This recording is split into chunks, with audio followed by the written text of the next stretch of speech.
मनीष चौधरी एक जाना पहचाना नाम था। एक युवा अरबपति जिसने 28 साल की उम्र में वह सब कुछ हासिल कर लिया था जो लोग जिंदगी भर सपने में भी नहीं सोच पाते। निजी जेट, 5 देशों में कंपनी, मीडिया में हर हफ्ते सुर्खियां और सोशल मीडिया पर करोड़ों फॉलोअर्स।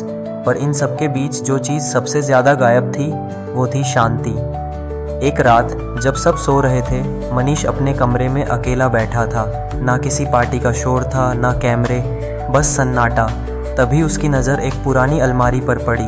उसमें से एक फ़ोटो एल्बम निकला, धूल से भरा हुआ। एल्बम खोला तो पहला फ़ोटो था, एक बच्चा मिट्टी में खेलता हुआ और पीछे खड़ी उसकी दादी मुस्कराती हुई। उस फ़ोटो को देखकर मनीष की आंखों में नमी आ गई। उसे याद आया कि कैसे वो बचपन में गांव जाया करता था। दादी के हाथ की रोटियां, कच्ची पगडंडियां, बगल वाला आम का पेड़ और तालाब के किनारे की मिट्टी, वो सब याद आते ही मनीष जैसे अंदर से हिल गया।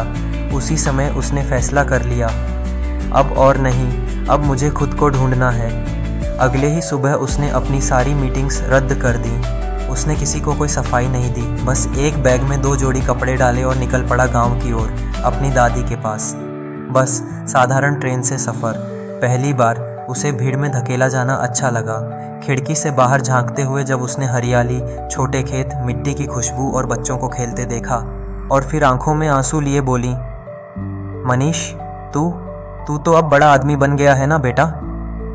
मनीष दौड़कर दादी से लिपट गया और रो पड़ा, दादी, बड़ा तो बन गया पर अंदर से बहुत छोटा हो गया हूँ।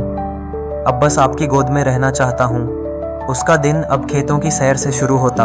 वो नंगे पांव खेत की पगडंडियों पर चलता, धान और गेहूं की बालियों को हाथों से सहलाता।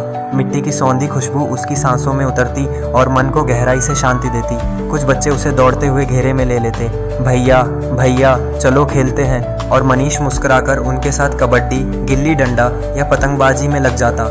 दोपहर में वो अपनी दादी के साथ बरामदे में बैठता। दादी पुराने समय की कहानियाँ सुनाती, उनके ज़माने के त्योहार, मेलों की यादें और गांव के रीति रिवाज। उनके हाथ की बनी गर्मा गर्म रोटियां, देसी घी और आम का अचार, ये सब मनीष को बचपन में लौटा देते। वो हर पल को जी रहा था। धीरे धीरे उसने गांव में बदलाव लाना शुरू किया।